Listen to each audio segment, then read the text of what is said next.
너희에게 평강이 있을지어다. 아멘. 예수님께서 부활하시고 난 다음에 처음으로 하셨던 설교 말씀이 방금 전에 이 성경절입니다. 십자가가 무엇인지 알고 안식일을 지키고 있지만 평화롭지 못한 참 거친 인생을 사는 저희들의 삶을 내다보시고 예수님이 부활하시고 난 다음 제일 먼저 축복하셨습니다. 너희에게 평강이. 오늘 이 말씀이 저희와 저희가 사랑하는 사람들에게 성경대로 이루어지기를 예수님 이름으로 기도합니다. 아멘.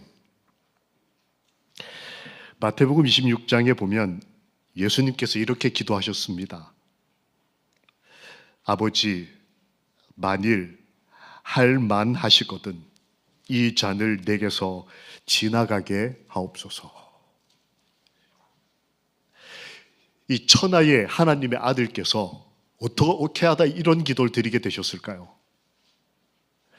말씀하시면 하늘로부터 12영 더 되는 영들이 내려와서 이 세상을 구원하실 수도 있으실 텐데 하나님의 아들께서 그 인생의 가장 절정기에 이렇게 기도하셨습니다.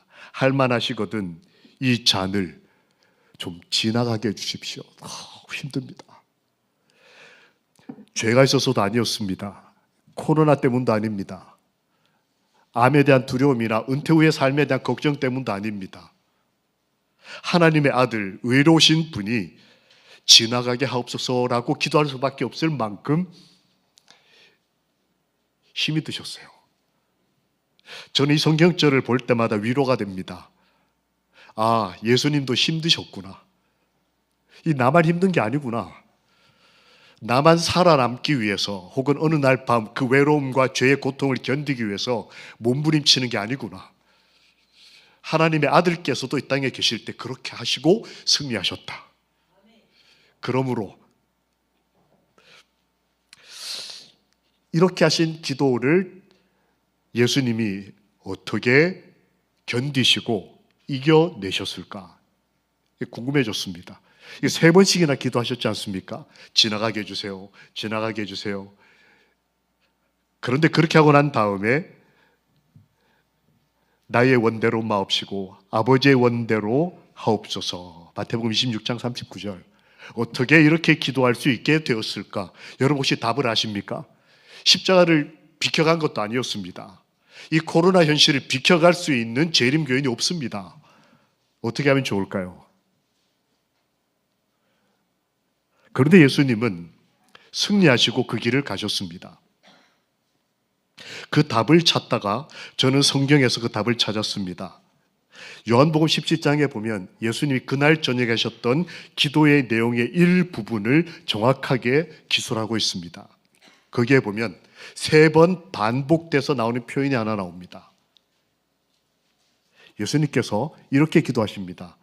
내가 아버지 안에, 아버지께서 내 안에 계신 것처럼 이렇게 이제 저희를 위해 기도하시다가 그 근거로 내가 이렇게 어렵고 힘들지만 내가 이렇게 기도하는 것, 그 힘, 그 능력, 그 믿음의 근거로서 이런 얘기를 하십니다. 하나님이 나를 사랑하신 사랑이라는 표현이 23절, 24절, 26절 요한복음 17장에 그렇게 기록되어 있어요. 예수님이 이 십자가라는 잔, 이 인류의 죄를 감당하기 힘들다고 말씀하시고 난 다음에도 불구하고 승리하실 수 있었던 그 힘이 뭘까? 하나님이 나를 사랑하신 사랑 때문이다 라고 기도 중에 고백하셨어요. 이게 사나이답지 못한 걸까요? 한 죄인이 예수님에게서 배울 수 있는 가장 소중한 교훈, 하나님의 나를 사랑하시는 사랑을 깨닫는 것. 하루는 이렇게 어느 한 교회에서 집회를 마치고 이제 인사를 나누고 있었습니다. 이제 저는 목사님하고 장로님들하고 인사를 나누고 그리고 제 아내가 그날은 그 교회를 갔어요. 그 이제 여집사님들 몇 번은 인사를 나누는데 한 여집사님이 제 아내에게 이제 인사 겸해서 이런 얘기를 하는 것입니다. 근데 목소리가 좀 크셨어요. 다 들렸습니다. 이렇게 인사를 하는 겁니다. 저희 집 사람한테. 솔직히 목사님 키도 작고 잘생긴 건 아니잖아요? 그렇게 얘기를 한 거예요. 제가 옆에 서 있는데 이게 이거 그냥 잠깐 지나가는 전도의 강사 목사님이 옆에 서 있는데 그것도 저한테 말하는 것도 아니고 아내한테 제가 키도 작고 현실이지만 기분이 좀 안 좋았습니다. 제가 눈에 힘을 탁 주고 착 돌아보는 순간에 기분이 다 풀렸습니다. 이 여집사님이 제 아내에게 이 말을 할 때에 앞에다가 어떤 전제되는 조건적인 말 한마디를 하고 이 말을 했어요. 그게 연결이 되면서 제 감정이 부드러워졌습니다. 키도 작고 못생겼다. 넌 참 못났다. 넌 참 부족하다. 이런 말 앞에 어떤 말이 전제가 되면 기분 나쁘지 않을 수 있을까요? 이렇게 말을 했습니다. 사모님, 제가 얼마 전에 목사님, 사모님 아들을 봤는데 키도 크고 잘생겼더라고. 근데 솔직히 목사님은 키도 작고 못생겼잖아. 이 말이었던 거예요. 만약 앞에 말이 없었다면, 앞에 말이 만약 우리 최훈 장로님하고 비교가 됐다면 제가 내가 키가 좀 더 큰 것 같은데 이렇게 해볼 텐데 이게 아들하고 관계가 되니까 이상하게 분명히 저를 깎였거든요. 묘하게 기분이 좋은 거예요. 여기 아들 두신, 딸 두신 아버님, 부모님들 다 이해하시죠? 그죠? 자식하고 내가 사랑하는 사람과 관련이 될 때는 견뎌지더라고요. 만약 다른 어떤 관계였다면 속상했을 것 같아요. 사실은 아들보다 제가 잘생겼습니다.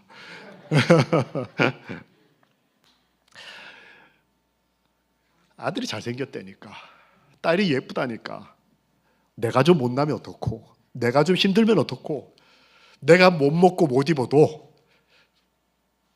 내 손주가 그래도 조금 좋은 어린이집 갈 수 있으면 그 돈 조금 모아가지고 추석날 이렇게 돈을 모아서 며느라기야 이거 가져가서 아이 조금 더 좋은 데로 보내라. 오래된 반찬을, 어떤 의미에서는 한쪽 편에 곰팡이가 핀 반찬을 드시면서도 마늘 챙겨놓고 고추장 챙겨놓고 어쩌다 찾아오는 아들에게 들려보내면서 행복하게 살아라. 내가 지금 겪고 있는 어려움과 고통, 이 마시기 힘든 잔을 이겨낼 수 있는 힘, 그게 뭔지를 예수님은 저희들에게 가르쳐 주셨어요. 그리고 기억나게 해주셨습니다. 사랑이었어요. 연약하거나 모자라거나 혹은 남자답지 않거나 그렇기 때문에 사랑이 필요했던 것이 아니라 이 세상을 창조하신 하나님의 그 아버지의 본성이 사랑이신 것을 알고 아버지가 나를 사랑하신 것, 그 사랑하신 사랑으로 인해서 내가 아버지께 기도하오니 내가 아버지와 하나인 것처럼 아버지와 저들도 우리와 하나 되게 해주십시오. 마석 하늘 가족들이 하나님 안에서 하나 되게 해주십시오. 이렇게 살아가실 수 있는 하나님에 대한 사랑, 하나님 날 정말 사랑하셨다, 내가 하나님을 사랑했다. 보통 저 같은 죄인은 그렇게 기억을 합니다. 내가 하나님한테 어떤 헌신을 했고 이 교회 지을 때 얼마 헌금을 했고 보통 그렇게 기억을 하는데 예수님은 하나님이 나를 얼마나 사랑하셨는지를 기억해내셨어요. 시대소망 80페이지에서 90페이지를 쭉 읽다 보면 예수님께서 청소년 시절에 그렇게 생각할 수 있는 힘을 길렀던 방법이 나옵니다. 첫 번째 방법, 성경이었습니다. 하나님 말씀이었어요. 예수 그리스도께서는 하나님의 말씀을 통하여 하나님께 가까이 다가가셨다. 하나님을 알아가시고 난 다음에 하나님을 아시고 난 것으로 끝난 것이 아니라 그 말씀이 실제 삶에서 어떻게 적용되는지를 경험적으로 확신하셨다라고 기록되어 있습니다. 성경을 보는 것, 우리 재림교인들에게는 아주 기본적인, 기독교인들에게는 아주 기본적인 신앙적인 태도입니다. 오늘날 저희들에게 더 필요한 게 뭘까요? 성경을 읽어서 연구하는 대학 교수 강단과 다른 점이 이 교회에 뭐가 있을까요? 그 말씀이 경험적으로 확신될 때, 내가 오늘 듣고 나도 그렇게 살아야 되겠다고 확신이 될 때에 그것을 직접 적용하는 것이 예수님께서 성경을 통해 하나님이 나를 사랑하셨다는 것을 확신하는 첫 번째 방법이었다라고 기록되어 있는 것입니다. 성경을 읽는 것 중요합니다. 오늘 첫 말씀을 펴면서 첫 설교에서 이렇게 우리 함께 하나님 앞에 언약했으면 좋겠습니다. 성경을 읽는 것뿐만 아니라 성경을 일상 삶에서 경험함으로 하나님에 대한 믿음을 확신하는 우리 마석 하늘 가족들이 되기를 예수님의 이름으로 기도합니다. 아멘. 지금 전쟁 중인 것 아시지 않습니까? 그런데 400만 명이나 되는 그 유튜버들, 이제 이 휴대폰을 보거나 유튜브를 쓰는 사람들이 400만 명이나 한 화면에 집중이 됐습니다. 이 전쟁 중에 400만 명이 관심을 보인 한 동영상이었어요. 제가 그걸 가지고 있는 것은 50초도 채 되지 않는 짧은 동영상입니다. 우크라이나 군인입니다. 거기 지금 일방적으로 지금 공격을 당하고 있지 않습니까? 그런데 한 군인이 틱톡이라고 하는 동영상을 찍었어요. 중무장을 하고 철모를 쓰고 총을 옆에 이렇게 둘러매고 복장을 다 갖춘, 그거 한 20kg 되려나요? 꽤 무거운 이걸 다 짊어지고 이렇게 막 춤을 춰요, 춤을. 그래서 저는 굉장히 신기했습니다. 저는 이렇게 러시아군이라면 이해할만 해요. 이렇게 일방적으로 강한 입장이고 어딘가 목표를 이뤘고, 근데 당하는 입장, 공격당하는 입장이고 오늘 하루에 몇백 명씩쯤 죽어나가는 상황에서 이 군인이 왜 춤을 췄을까? 기억나십니까? 이 군인에게는 어린 딸이 있었어요. 딸하고 평소에 같이 이렇게 영상에서 이렇게 웃고 장난치고 이렇게 같이 율동하고 하는 게 딸과 아버지의 이 끈끈한 경험적인 사랑의 확신이었어요. 근데 아빠가 전쟁에 나갔단 말이죠. 이 딸이 매일 우는 거예요. 내가 괜찮아, 이걸 보여주려고 전투하다 말고 춤도 추고 딸에게 안심시키고, 그때 이렇게 말하면 그렇게 화제가 됐어요. 그래서 여러 사람이 보고 감동을 했는데 전쟁이 격화되면서 꽤 여러 날 동안 이게 끊겼습니다. 다시 업로드가 되지 않았어요. 사람들이 이거 전투 중에 죽었을까 아니면 어떻게 됐을까. 얼마 전에 다시 그 아이 아빠에게서 영상이 올라왔습니다. 딸, 나는 아직 살아있다. 그 말씀이 이 딸에게 얼마나 소중했을까요? 영상을 통해, 그 말씀을 통해 이 아이가 보고 있는 아빠는 살아있는 아빠였습니다. 아빠는 그걸 사랑하는 아이에게 내가 살아있으니 너는 걱정하지 말고, 포탄이 터지고 걱정스럽고 하겠지만 견뎌, 살아야 돼. 아빠가 그 말하고 싶은 거예요. 성경에 살아계신 하나님이라고 하는 개념은 모세로부터 사도 요한에 이르기까지 성경 전편에 걸쳐서 그리스도인 선배님들, 우리의 열조들이 가지고 있던 신앙의 핵심입니다. 모세는 내가 믿는 하나님은 살아계시다 라고 그의 경험을 통해 성경에다 썼습니다. 다윗은 억울한 일을 당했을 때, 자식들의 반란으로 인해서 쫓겨났을 때 목숨의 위협을 받을 때, 아내가 정말 치욕스러운 경험을 하는 걸 보게 됐을 때 견딜 수 없는 고통 가운데서도 이렇게 고백합니다. 살아계신 하나님이 나를 심판하실 것이다. 나라가 망하고 교회가 불타는 걸 봤던 다니엘은 어떻게 기도하냐면 살아계신 하나님이라고 기도합니다. 예수님께서도 그렇게 기도하셨습니다. 사도 바울도 그렇게 기도합니다. 베드로도 그렇게 기도했습니다. 우리 재림 성도들은 2000년 전에 나를 구원하신, 아니 오래전에 이 세상을 창조하신 하나님을 믿을 뿐만 아니라 지금도 살아계신 아버지, 그래서 너희와 너희 가족에게 평강이 있기를 바란다 라고 말씀하시는 그분에 대한 삶의 경험을 통한 확신을 가진 사람들입니다. 재림 그리스도인으로서, 재림 성도로서 성경을 읽고 순종하고 그 가운데 우리 삶에 어떤 변화가 일어나는지를 경험적으로 알게 되는 하늘 사람들이 되시기를 예수님 이름으로 기도합니다. 일주일이 마치고 난 다음에 안식일날 모이면, 이 마치고 나면 이제 안교 교과 각 소그룹으로 흩어지지 않습니까? 내가 이 말씀을 이대로 순종했을 때 하나님이 이렇게 역사하셨다. 내가 하나님께 이렇게 헌신했을 때 하나님께서 이 말씀 그대로 이루어 주셨다라고 하는 증언들이 하루 2번, 3번 반복될 때 우리 삶에는 하나님이 나를 사랑하신 사랑, 오늘 영상을 통해 이 예배에 함께 참여하시는 우리 마석 가족 여러분,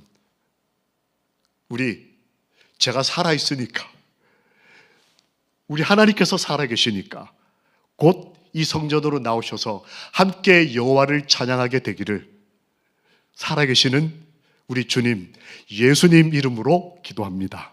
아멘.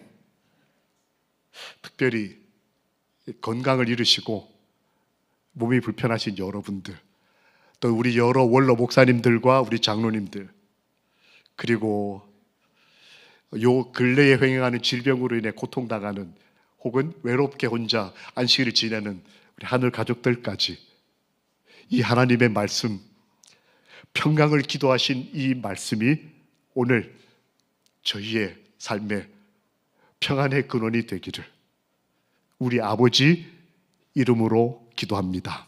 아멘. 예수님께서 마시기 힘든 잔을 앞에 두시고도 그걸 견뎌내실 수 있었던 힘은 아버지가 나를 사랑하신 사랑 때문이다.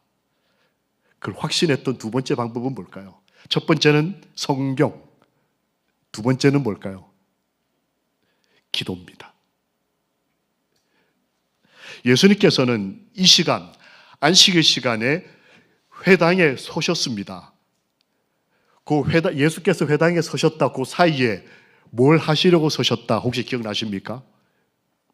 성경을 읽으려고 서셨다. 저희들처럼. 그렇게 하시고 난 다음에는 성경대로 살아가셨습니다. 그리고는 그분께서는 때가 있을 때마다 한적한 곳으로 가셔서 광야와 푸른 골짜기에서 하나님께 기도하셨다라고 기록되어 있습니다. 우리는 어떤 기도를 드리고 어떤 기도의 응답을 받고 사는 하나님의 사람들일까요? 함께 성경 있으신 분들은 성경을 다 펴시고 이사야 58장에 있는 말씀을 함께 보시겠습니다.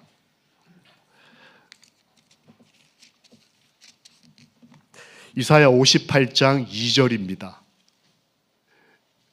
화면에 성경을 띄우지 않고 직접 성경을 보니까 새로우시죠? 이사야 58장 2절, 번역본이 다르더라도 함께 읽겠습니다. 시작. 그들이 날마다 나를 찾아 나의 길을 알기를 즐거워함이 마치 공의를 행하여 그의 하나님의 규례를 저버리지 아니하는 나라 같아서 의로운 판단을 내게 구하며 하나님과 가까이 하기를 즐거워하는도다. 여러분 아시는 대로 이사야 58장은 마지막 시대의 남은 자손의 특징을 예언하신 예수님의 미리 기록된 글입니다. 안식일을 수고할 자, 무너진 것을 회복할 사람 누구냐? 그들에게 내가 여기 있다라고 이사야 58장 9절에 말씀하신 것처럼 내가 여기 있다, 살아있다니까 이 말을 할 사람이 남은 자손들인데, 그 남은 자손들은 사실은 안식일 지키는 사람들이 아니고, 남은 자손이 안식일 지키며 살아가는 것은 결과일 뿐이고, 정말 중요한 사실은 그들은 하나님과 가까이 하기를 즐거워하는 사람들이다 라고 이사야가 쓴 것입니다. 예수님께서는 이걸 직접 경험적으로 보여주셨어요. 예수님은 기도를 통해 하나님께 가까이 가셨다. 하나님의 뜻을 아는 것이 기도임과 동시에 그 기도를 하나님께서 어떻게 이루어 주시는지를 경험적으로 보고 그 기도의 응답대로 살아가는 것이 진정한 그리스도인이 살아야 할 실천적인 믿음이라고 하는 것입니다. 기도 많이 하는 것 중요합니다. 그런데 기도의 중요한 목적 중에 하나는 기도를 통해 하나님과 가까이 하기, 하나님의 사랑을 좀 더 많이 경험하기. 예수님이 그렇게 하셨다. 기도의 목적은 뭔가를 이루어 달라고 하는 것 그 이상의 것이다. 우리가 뭘 기도해야 될지 하나님 이미 안다고 말씀하셨습니다. 그런데도 우리가 기도하는 이유는 공통 화제를 너 용돈 필요하다면서 아들 용돈, 아빠 용돈 주세요. 용돈 얘기가 끝이 아니라 그 다음에 야 우리 오늘 밥 같이 먹을까? 오늘 같이 산에 좀 갈까? 같이 자자. 같이 사우나 좀 할까? 부모 자식 간에, 아버지와 아들 간에 실제적인 기도의 응답보다 더 중요한 것은 가까워지는 거예요. 예수님께서는 기도를 통해 하나님과 가까워지셨다.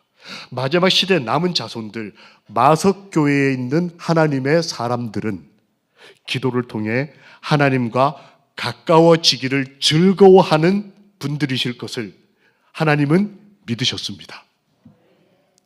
우리 그렇게 살았으면 좋겠습니다.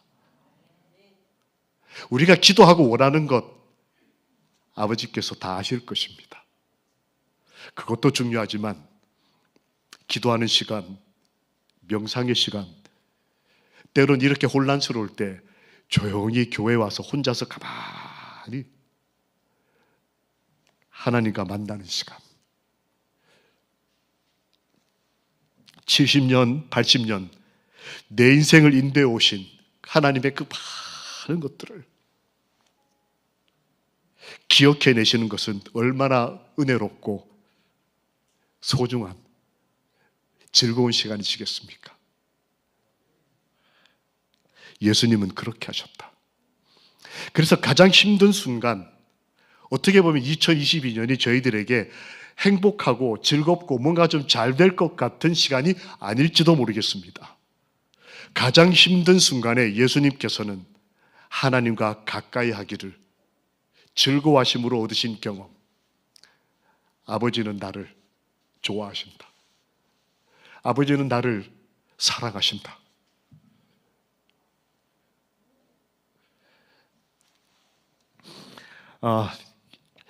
저는 모태교인입니다. 이제 부모님께서 이렇게 어릴 때 너 나중에 하나님의 사람이 좀 되면 좋겠다 하셔가지고 어릴 때부터 이렇게 좀 이렇게 흔히 말하는 엄한 교육을 시키셨어요. 그래서 성경을 조그마한 아이가 이렇게 들고 다녔습니다. 이렇게 들고 요만한 아이가 교회에서 이렇게 왔다 갔다 하는 거 여러분 칭찬도 들었지만 좀 이상하게 보였을 거예요. 그때는 이런 기억나실 겁니다. 어르신들 의자 같은 거 없었습니다. 그냥 바닥에 장판 바닥에 무릎 꿇고 앉아서 톱밥 난로 떼가면서 그렇게 예배를 드리던 시절입니다. 9시 반부터 무릎 꿇고 앉아서 옆에 호랑이 집사님이 한 번 앉아 계셔서 딱 뒤로 돌아보면 어린 애들 꼼짝도 못하고 그냥 딱 앉아서 안식학교부터 안식일 예배까지 다 2시간 반 예배 드리고, 어쩌다 이렇게 몸이 비틀어지거나 이렇게 장난치면 이렇게 끌려 나가서 한 대 맞고, 그렇게 크고 3육 중학교, 3육 고등학교, 대학을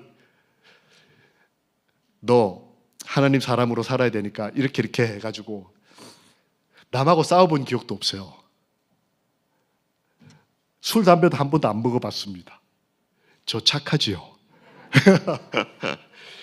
뭐 이런저런 먹는 거 안 먹는 거 아주 이렇게 완전 율법주의자처럼 그렇게 살았습니다. 게다가 신학과를 갔고 전도사가 됐으니까 얼마나 착해요. 저는 전도사가 되면 행복할 줄 알았습니다. 근데 목회를 저는 이제 여기 성남중앙교회라고 하는 곳에 우리 이현 전사님처럼 인턴을 딱 나왔는데, 인턴 나오자마자 아버지께서 암투병을 시작하셨어요. 그래서 나온 지 2달 만에 돌아가셨습니다. 그때 나이가 28이었어요. 아버지가 가장 필요할 때, 사회생활 시작하고 2달밖에 안 됐을 때 아버지 장례를 치렀습니다. 정신이 하나도 없어요. 이제 암투병을 하시니까 저희 36 서울병원에 계셨습니다. 저는 이제 대학원을 다니면서 결혼을 좀 일찍 해가지고, 당시 아내가 병원에 간호사로 있으면서 이렇게 첫 애가 이렇게 태중에 8개월 이렇게 됐던 때였습니다. 집사람이 이렇게 있는 동안에 아무래도 아는 며느리가 있으니까 제 아버님을 마지막 이제 호스피스라고 그러죠. 임종실로 이렇게 모시고, 그때 정식 임종실이 아니라 병실 하나 비워가지고 이렇게 제 아버지가 계시고, 바짝 마르시고 복서가 차서 배가 이렇게 부르고, 황달이 오셔서 이렇게 누렇게 이렇게. 그럼 이제 집사람은 나이트라고 그러죠. 밤새 근무하는 거, 근무 쓰고 아침이 되면 교대를 하는데, 교대하고 집에 가서 잠을 자야 또 밤에 나이트 근무를 쓸 텐데, 시아버지가 이 병원에 입원을 해 계시니까 퇴근을 집으로 못하고 시아버지 병실로 퇴근을 하는 거예요. 이 나이트 근무를 쓰고 나면 이 힘이 드는데, 그것도 지금 태중에 아이를 가진 상태에서 시아버지 병수발까지 들어야 되니까 집사람이 좀 힘이 들었나 봅니다. 그래서 오늘 인사드린 저희 첫애 딸아이를 8개월이 채 안 돼서 조산을 했어요. 근데 여러분 혹시 아시는 분은 아실까 모르겠습니다. 아이가 8개월이 안 되면 혼자 숨을 쉬지를 못해요. 저희가 딱 나왔는데 혼자 숨을 못 쉬어가지고 살겠다고 바닥바닥바닥바닥바닥 숨을, 폐가 크질 않으니까 숨을 혼자 쉬지를 못하는 겁니다. 그래서 태어나자마자 신생아 중환자실로 들어갔어요. 제가 이제 이 시간 인턴 마치고 이제 안식일 날 마치고 일주일 목사님하고 목회하고 난 다음에 목사님한테 허락을 받고 서울로 외박을 가면 집으로 가는 게 아니라 병원으로 가는 겁니다. 가면 병원 2층 올라가서 왼쪽에 아버지 들어가 뵈면 어머니가 왜 이제 왔냐 그러고 우시고 그러시죠. 힘이 드시니까. 올라가서 오른쪽으로 하면 신생아 중환자실, 그 조금 더 가면 산부인과 병동, 온 집안 식구가 다 있는 거예요. 뭐 사는 게 이래? 말씀드렸잖아요. 저 돼지고기 한 번도 안 먹어봤어요. 오징어도 안 먹어봤어요. 그 목사까지 됐으면 하나님이 복에 복을 더하시면 좋겠는데, 내가 제7일 안식일 예수 재림교회 들어와서 30년 40년 헌신하고 나이 이만큼 돼서 이게 코로나가 웬 말이에요? 좀 편안하게 좀 예배 드리면 좋겠는데 온 세계가 질병에 전쟁에 다 돈밖에 모르고 이게 웬 말이에요? 이게 내가 어떤 희생을 치르고 이 재림교회에 들어왔는데,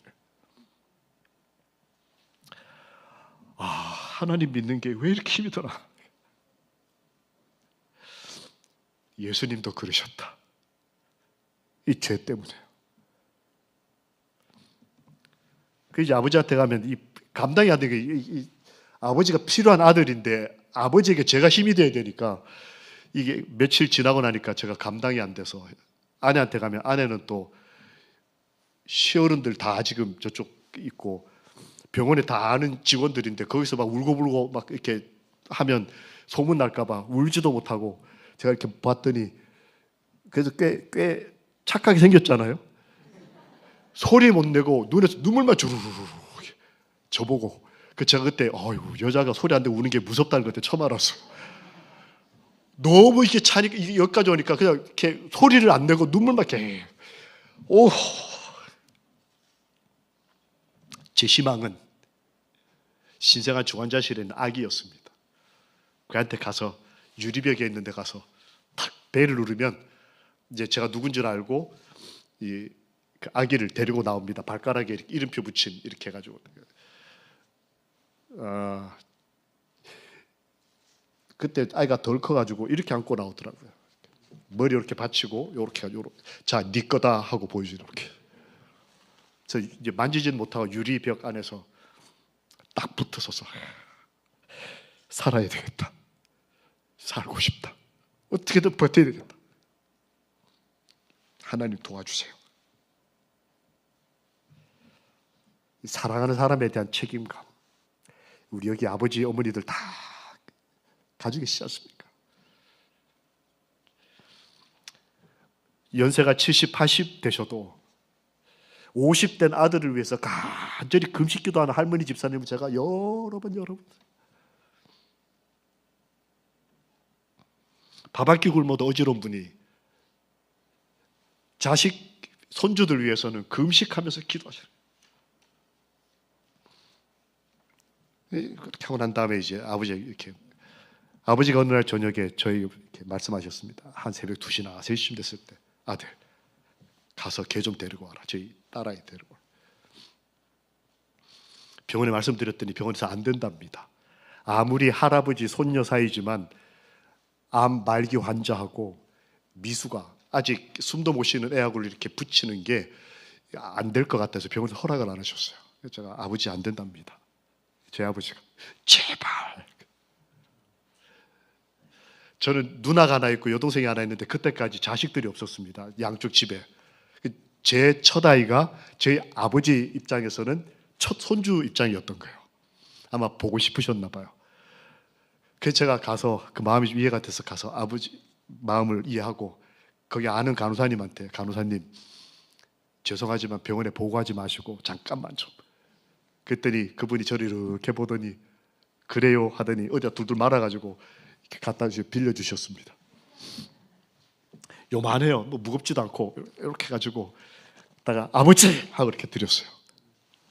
그랬더니 바짝 말라서 누렇게 죽음 앞에서 이제 조용히 자신의 인생을 정리하고 계시던 저희 아버지가 힘이 드셔서 그런지 아들 보고도 웃지도 못하시던 그분께서 갑자기 손녀를 딱 안으시더니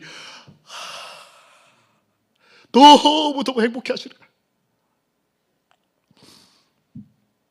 좋으셨나 봐요.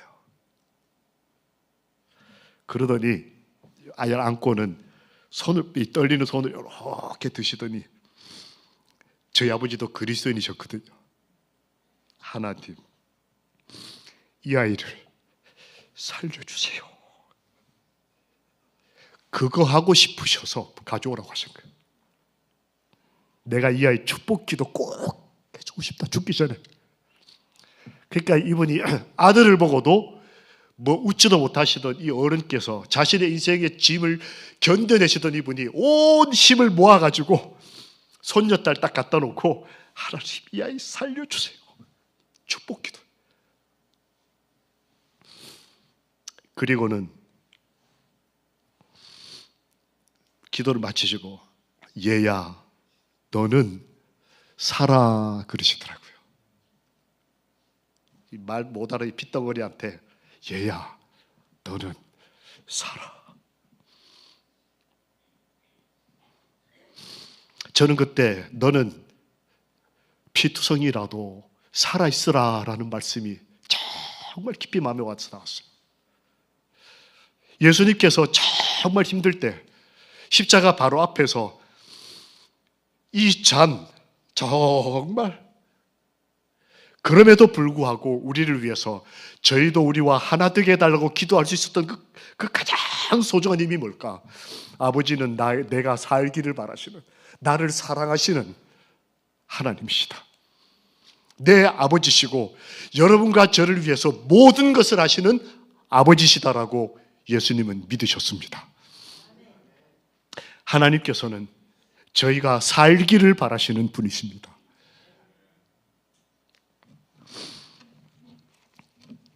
그렇게 해서 말씀하십니다. 내가 아버지의 이름을 그들에게 알게 하였고 또 알게 하리니 이는 나를 사랑하신 사랑이 그들 안에 있고 나도 그들 안에 있게 하려 함이니라. 예수님이 이렇게 말씀하시고 십자가로 걸어가셔서 승리하셨습니다. 보라, 하나님이 우리에게 어떠한 사랑을 주셨는가?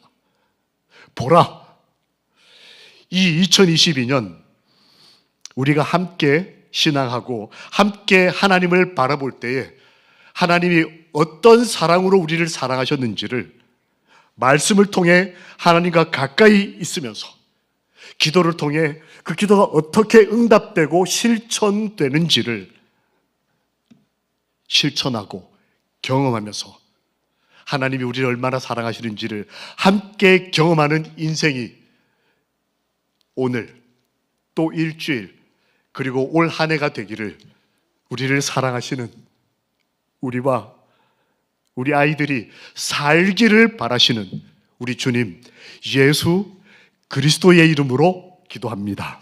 아멘.